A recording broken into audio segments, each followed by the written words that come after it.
This is Armadillos in Austin, Buffalo, Wallow. This is Trinity Ceramics, Trinity Spectacular. This is Laguna Mix. And I have no idea if the three of these will be happy in one pot. And I would really like to know that. And I have never thrown Agateware before, or Swirl-ware, or put an attachment on one type of clay that is not the same color as the clay from which I'm putting the attachment on. So we are going to see if these three clays will play nice in some Agateware first.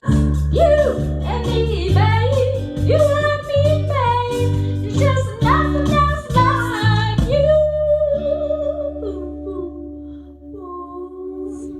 We're ready to go. When you are working with different clay colors or different clay types, you want to make sure that your clay is at the same water content. Okay? And that is important because as you're throwing your pot, you will end up with pieces that have less or more water in them. And the ones that have more water will just be stretchy and happy and lovely and do whatever you want them to do. And the pieces that have less water will go. You can work with either one. But if you have both this and at the same time, it doesn't happen. It doesn't work. It doesn't work. So if I let these sit in little baggies, they'll acclimate to each other, and I will have absolutely the same water content with it throughout the piece. I'm going to cut these up. I'm going to add them together. I'm going to give them their own little baggies to hang out in. And then I'm going to let them hang out for a couple of days. Do I see other potters doing this? No. However, I've never done this before. They have. And I use different clay than they do. So why would I do it the same way if my clay is different and my experience is different?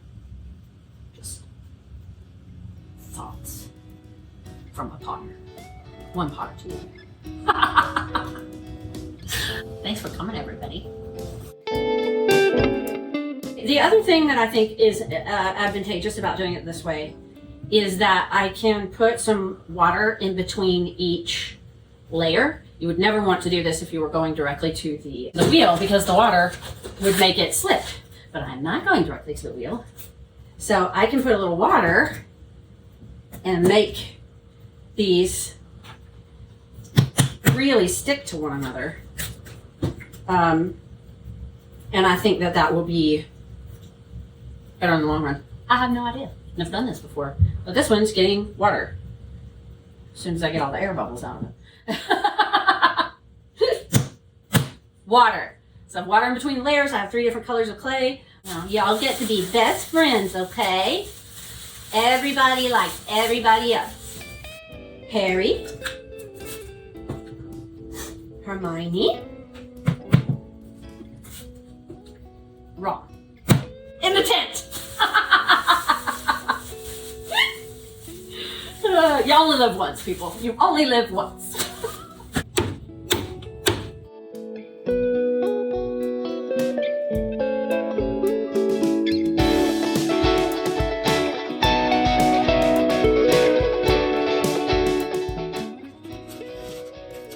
Looks like we're learning lessons again.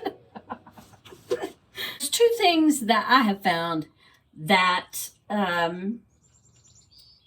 cause this type of rim. One is not dropping your hole in the center. So you have a thinner amount of clay over here and a thicker amount of clay over here. And the other one is not wedging your clay very well. Well, guess what? I have 3 different types of clay. And the more that you wedge them, the less that they make that pretty agate swirl that I want in this pot. So I didn't wedge it. Ta-da!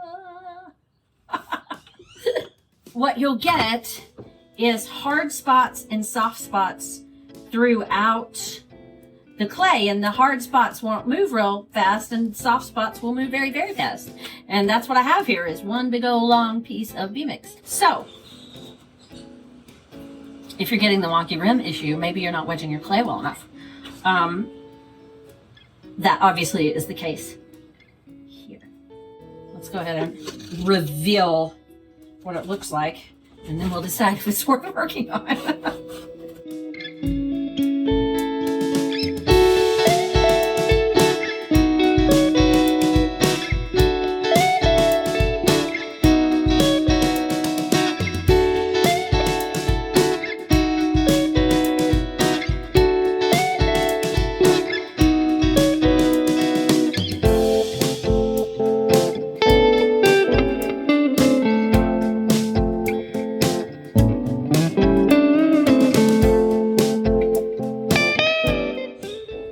Other YouTubers make it look a lot easier than this.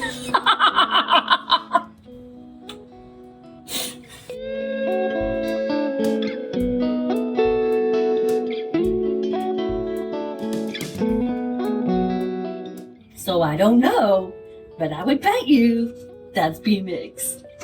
I would pen tool this, but it didn't work very well last time. Of course, this isn't working very well either.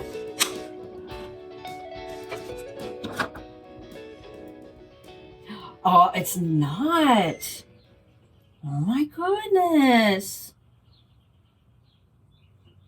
Interesting. I let these clays sit and play together for like a week. They should have all been the same viscosity. So I guess it really, really is just how well you wedge your clay, and nothing more. It's my theory anyway.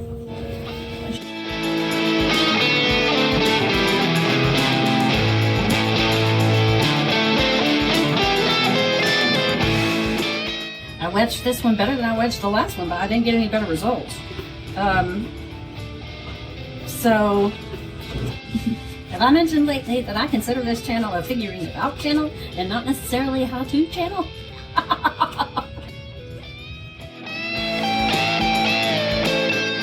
This time I did my best to do a spiral wedge. I'm not very good at it. But on a pound of clay, it's not as hard as it is on larger amounts. And I'm hoping that that will distribute the clay, because I think what's happening is whatever's on top does that. And if you're wedging ram's head, like I normally do, then you end up with one of the clays, with each of the clays kind of primarily hanging out in the space in which you originally put them. So I wedged it with a spiral wedge this time, or at least my best attempt at a spiral wedge. Let's see what that does.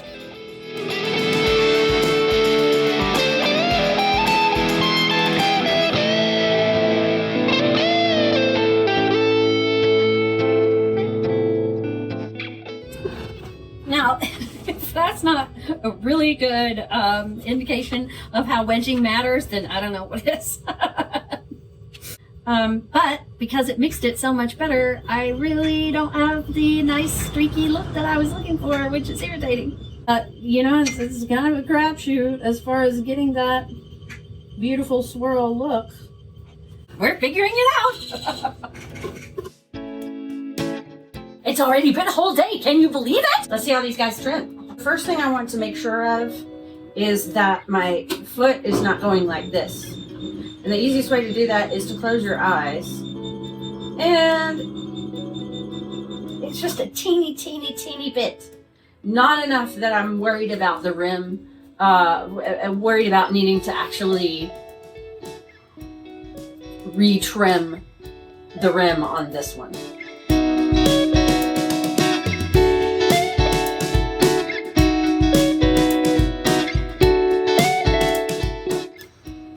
Do not touch this pot with dirty hands. Ask me how I know. It didn't seem to drag at all. as far as shaping the foot, went like a regular foot. So we'll see how the other one comes out. It's got a wonky rim on it. So I'm going to get this centered, and then I'm going to use the Surform to take this down to an even level.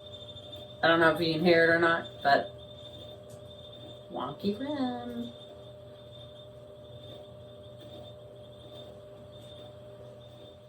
So I will do this until the entire rim is giving me sound. And then when the top is level and the bottom's level, it's a whole lot easier to trim the foot.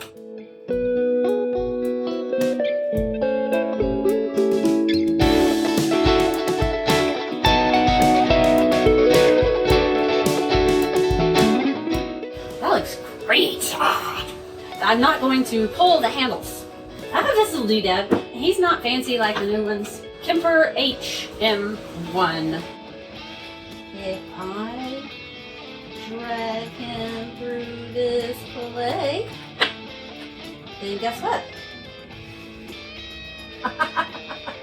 He looks fantastic.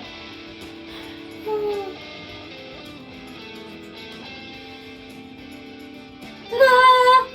Handle.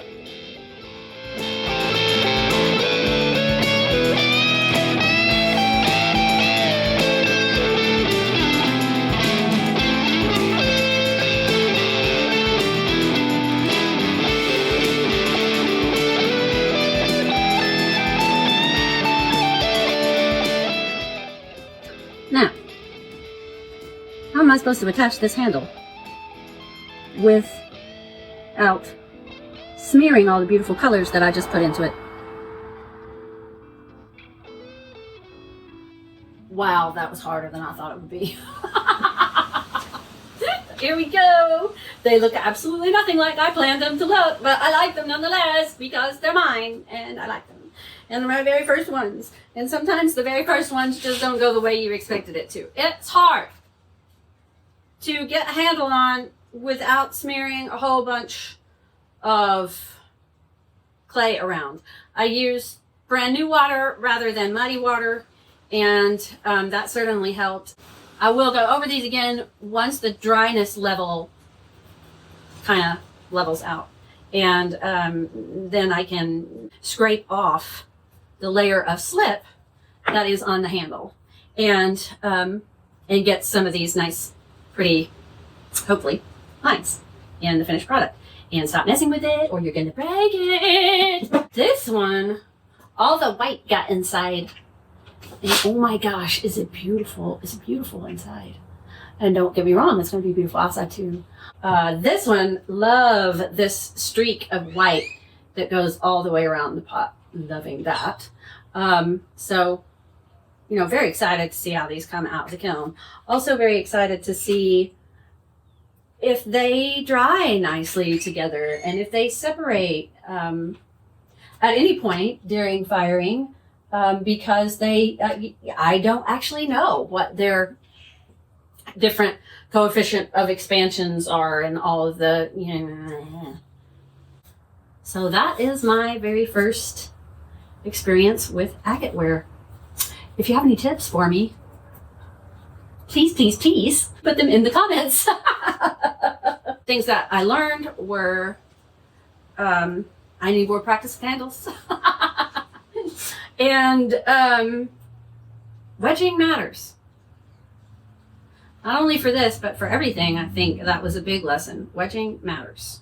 These will hang out for a while underneath some plastic, and then I will probably come back to the handles. Thanks for coming, everybody. Fun day. Always fun day with you guys.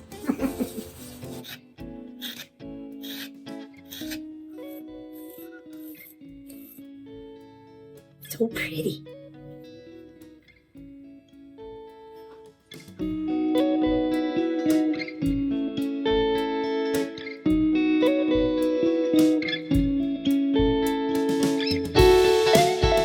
You lose the definition in the burnish, which surprises me. I'm not really sure. Hi, Mom. If it was easy, everybody would do it. A whole bunch of grotto in the bottom of this. And it's really driving me crazy. Go forth and make pots.